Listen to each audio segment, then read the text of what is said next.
రాయలసీమలో 1 ఎకరా పంటను కూడా ఎండిపోనివ్వమని రైతులకు మాట ఇచ్చిన ఏపీ ముఖ్యమంత్రి చంద్రబాబు యుద్ధ ప్రాతిపదికన పనులు చేయిస్తున్నారు. ఎండుతున్న పంటను రక్షించేందుకు అనంతపురం జిల్లాలో మకాం వేసిన ముఖ్యమంత్రి పలు ప్రాంతాలు తిరిగి ప్రభుత్వ చర్యలను పరిశీలించారు. అర్ధరాత్రి వరకు మంత్రులు అధికారులతో సమీక్షలు నిర్వహించారు. పలు సూచనలు చేశారు. రైతులు నష్టపోకుండా చేపట్టాల్సిన చర్యలపై నేడు పంటల బీమా సంస్థలతోనూ మాట్లాడనున్నారు.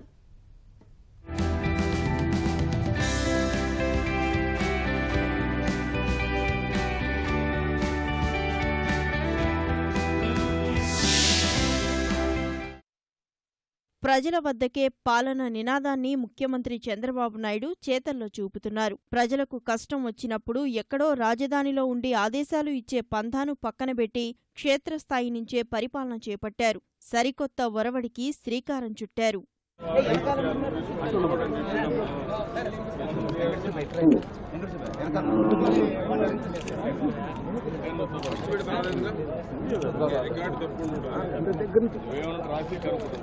రొద్దం మండలం పెద్దమంతూరులో ముఖ్యమంత్రి పర్యటించారు. పొలాల్లో ఏర్పాటు చేసిన రెయిన్ గన్ల పనితీరును పరిశీలించారు. పరిగి మండలం గణపతిపల్లికి వెళ్లి ట్యాంకర్లతో నీటిని చేరవేస్తున్న తీరును గమనించారు.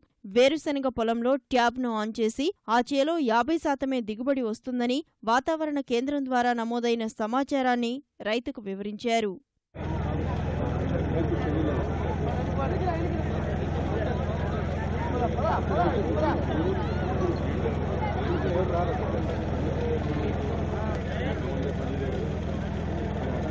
అనంతపురం జిల్లాలో ప్రతి ఎకరాకు తడి అందే వరకు తాను ఇక్కడి నుంచి వెళ్లనని ముఖ్యమంత్రి స్పష్టం చేశారు. మహారాష్ట్ర నుంచి కూడా రెయిన్ గన్లను తెప్పించాలని అధికారులను ఆదేశించారు.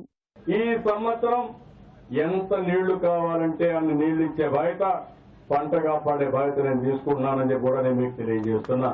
రేపటి నుంచి మీ అందరి సమాచారం తెప్పించుకుని 100% ఆనందంగా ఉండేట్టుగా 80% కనీసం ఆనందంగా ఉండేగా నేను కార్యక్రమాలు చేస్తాను.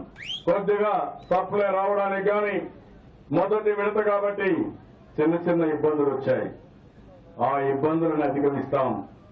రాబోయే సంవత్సరం మీకు ఒకటే హామీ ఇస్తున్నా, మీరు వేసిన పంట 1 ఎకరా ఎండిపోకుండా కాపాడే బాధ్యత, పూర్తిగా నీళ్లు వచ్చే బాధ్యత, దిగుబడి వచ్చే బాధ్యత తీసుకుంటాను. నిశ్చింతగా మీరు పంట వేయచ్చు.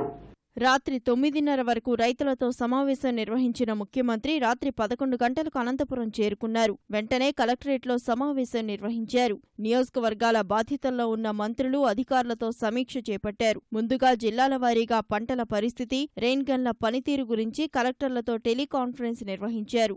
ఎక్కడా పంటలు ఎండిపోకుండా చూడాలని, అవసరమైన మేరకు సాంకేతిక పరిజ్ఞానాన్ని వినియోగించుకుని రైతులను ఆదుకోవాలని సూచించారు. విద్యార్థులను క్షేత్రస్థాయికి పంపి అవగాహన కల్పించాలని జేఎన్టీయూ వీసీకి చెప్పారు. స్టూడెంట్స్ ఊర్లకెళ్ళి రెయిన్ గన్ ఆపరేట్ చేయడం, ఇట్ ఈజ్ వాళ్ళకు కూడా ఒక అవకాశం, ఎప్పుడూ చరిత్రలో చూడని అవకాశం, వాళ్ళకి రాని అవకాశం. కరువుని ఏ విధంగా ఎదుర్కోవాలి, అదే మరి ఈ యొక్క పంట సంజీవని రెయిన్ గన్ 2 ఉపయోగించి ఎండిపోయే పంటకు ఏ విధంగా లైఫ్ ఇవ్వాలనో వాళ్ళు నేరుగా చూసే పరిస్థితి వస్తుంది. దానికి వాళ్ళని కూడా ఇన్వాల్వ్ చేస్తున్నాం. దీనికి ఎక్కువ polytechnic college, engineering college and also ITI కాలేజీని ఎక్కువ ఇన్వాల్వ్ చేస్తున్నాం. ఇవాళ ఉదయం 11 గంటల వరకు అనంతపురంలోనే ఉండి పలు సమావేశాలు నిర్వహించనున్నారు చంద్రబాబు. మధ్యాహ్నం నుంచి రాయదుర్గం, కళ్యాణదుర్గంలో పర్యటించి ఎండుతున్న పంటలను పరిశీలించనున్నారు.